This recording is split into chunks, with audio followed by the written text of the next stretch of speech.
எல்லாருக்கும் வணக்கம். குழந்தைங்கள்லேருந்து பெரியவங்க வரைக்கும் எல்லாருக்கும் கதைகள்னால் ரொம்ப பிடிக்கும்.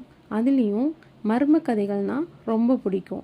அந்த மாதிரி ஒரு கதையை தான் நம்ம வாய்ஸ் ஆஃப் கேலக்ஸியில் இப்போ பார்க்க போகிறோம்.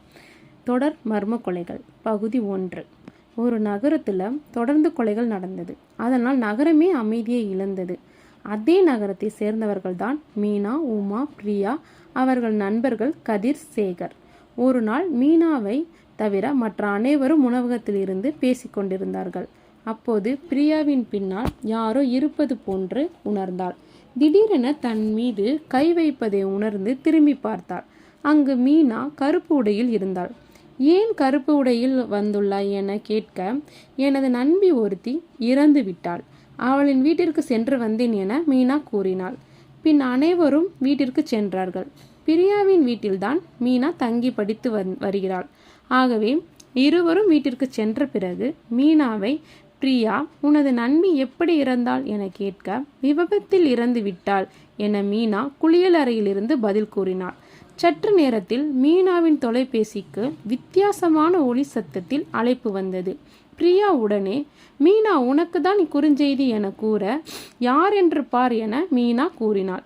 பெயர் இல்லை, இலக்கம் மட்டும்தான் என பிரியா பதில் கூற, நில் வருகிறேன் என கூறிவிட்டு சற்று நேரத்தில் வந்த மீனா என்ன இலக்கம் என்று பார்க்கும்போது அது மீனாவின் இலக்கம்.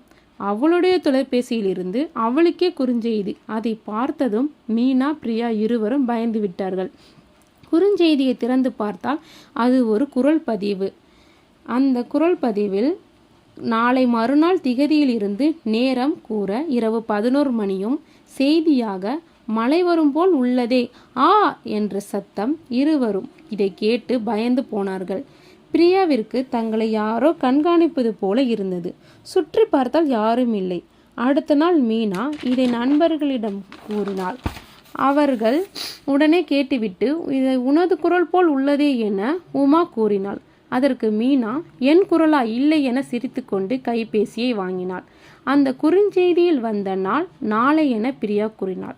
நாளைக்கு என்ன நடக்குதுன்னு பார்க்கறதுக்கு நம்மளுடைய வாய்ஸ் ஆஃப் கேலக்ஸியை